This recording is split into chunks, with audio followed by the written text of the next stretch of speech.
നാട്ടിൽ വർദ്ധിച്ചുവരുന്ന ലഹരി മയക്കുമരുന്ന് ഉപയോഗങ്ങൾക്കെതിരെ വളാഞ്ചേരിയിൽ ജനകീയ ജാഗ്രതാ സമിതി രൂപീകരിച്ചു. വളാഞ്ചേരി നഗരത്തിലും പരിസര പ്രദേശങ്ങളിലും ലഹരി വിൽപ്പന നടത്തുന്ന കേന്ദ്രങ്ങൾ കണ്ടെത്താനും പോലീസ്, എക്സൈസ് വിഭാഗങ്ങളുമായി സഹകരിച്ച് ജനകീയ പങ്കാളിത്തത്തോടെ നിർമ്മാർജ്ജനം ചെയ്യാനുമുള്ള ശ്രമങ്ങൾക്ക് തുടക്കം കുറിക്കാനും ജാഗ്രതാ സമിതി തീരുമാനിച്ചു.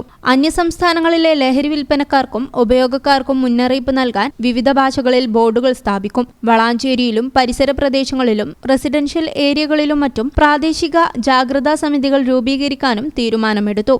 ജനകീയ ജാഗ്രതാ സമിതി നിരീക്ഷക ഉപദേശക സമിതി അംഗങ്ങളായി VPM സ്വാലിഹ്, K മുഹമ്മദ് അലി, അസീസ് വീക്ഷണം, ഫൈസൽ തങ്ങൾ, വീരാൻകുട്ടി പറശ്ശേരി, നഗരസഭാ കൗൺസിലർമാരായ ഇക്ബാൽ മാസ്റ്റർ, രാജൻ മാസ്റ്റർ, വാപ്പു ഹാജി ചോലാസ് എന്നിവരെ തിരഞ്ഞെടുത്തു. ജനകീയ ജാഗ്രതാ സമിതി ചെയർമാൻ സൈഫു പാടത്ത്, നാസർ സിറോട്ട്, യാസർ അറഫാത്ത്, ഷാക്കിർ പാറമ്മൽ, മെഹബൂബ് തോട്ടത്തിൽ, നൌഷാദ് അച്ചു, സൈനുദ്ദീൻ പാലാറ, ജിഷാദ് VK, അലി നിള, കുഞ്ഞിപ്പ ടീം വളാഞ്ചേരി, റിയാസ്, മുത്തു KB, ലത്തീഫ്, ഫസലുർ റഹ്മാൻ, നാസർ VT, ഹംസ കൊട്ടാരം, അൻവർ ഐവിൻ എന്നിവർ സംസാരിച്ചു.